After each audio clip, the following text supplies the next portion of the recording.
Yeah, just a wee short video of progress on this Glasgow and South Western 3-plank 8-ton drop side.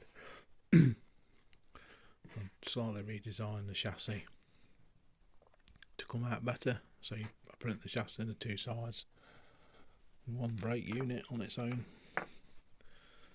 and then plastic hard floor, white metal buffers and white metal axle guards.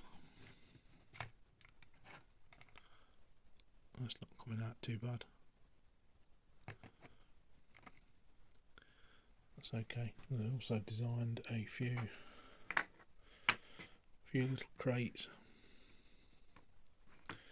that are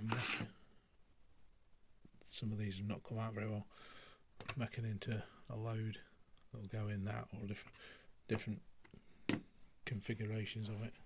I just printed a few of them off to give them a go on Fusion, designed up on Fusion and then printed off.